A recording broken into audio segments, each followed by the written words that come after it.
Hi guys, welcome to our channel Anusha honey vlogs. So ఈరోజు vlog ఏంటంటే వంకాయ ఎండు రొయ్యలు రెసిపీ చేయబోతున్నాను. సో ఆ రెసిపీ మీతో షేర్ చేద్దామని చెప్పేసి స్టార్ట్ చేశాను. దానికి కావాల్సినవి వంకాయలు అండ్ ఇవి గుత్తి వంకాయకి అన్ని తీసుకున్నాను. బట్ దీని ప్లేస్లో మీరు వేరే వంకాయలను యూస్ చేయొచ్చు, నో ప్రాబ్లం. అండ్ దానికి కావాల్సినవి ఆనియన్, పచ్చిమిర్చి అండ్ ఎండు రొయ్యలు.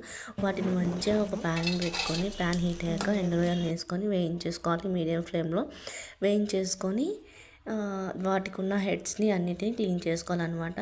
సో నేను ఇంకా బ్రింజాల్ని కట్ చేసుకోలేదు, ఎందుకంటే అవి కలర్ ఎక్కుతాయి అనమాట. కలర్ మారితే అవి చేదొస్తాయి అనమాట. అందుకని చెప్పేసి నేను ఇంకా వంకాయల్ని కట్ చేసుకోలేదు. ఫస్ట్ మనం ఆనియన్, పచ్చిమిర్చి కట్ చేసుకున్నాక రొయ్యల్ని ప్రిపేర్ చేసుకోవాలన్నమాట. సో అవి వేయించేస్తే మనకి హెడ్స్ అనేది ఈజీగా వచ్చేస్తాయి అనమాట. సో పెద్ద కష్టపడాల్సిన అవసరం ఉండదు. సో అవి క్లీన్ చేసుకున్నాక సాల్ట్ వాటర్లో వంకాయల్ని నిలువ కట్ చేసుకోకుండా అడ్డంగా కట్ చేసుకోవాలి.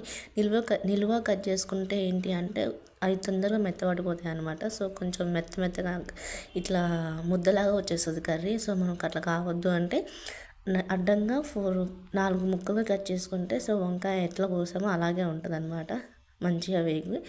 సో అందుకని అలా కట్ చేసుకున్నాను. కట్ చేసుకొని ఇక్కడ ప్యాన్ పెట్టుకొని ఆయిల్ వేసుకొని పచ్చిమిర్చి, ఉల్లిపాయలు అండ్ పసుపు, అల్లం వెల్లిగడ్డ వేసుకొని మంచిగా ఫ్రై చేసుకోవాలి. ఇవి ఎక్కువ వేగన అవసరం లేదు, ఎందుకంటే వంకాయలతో పాటు వేగుతాయి కాబట్టి మనం నార్మల్గా మగ్గితే చాలు. మగ్గాక వంకాయలు కట్ చేసి పెట్టుకున్నవి వేసేసుకొని కొంచెం లైట్గా సాల్ట్ చల్లుకొని మగ్గించుకోవాలి. మీడియం ఫ్లేమ్లో పెట్టుకొని అడుగంటుకోకుండా చూసుకోవాలి. అడుగంటితే మనకి కొంచెం ఆ చేదు అనేది వచ్చేస్తుంది అనమాట. సో మంచిగా ఫ్రై చేసుకోవాలన్నమాట.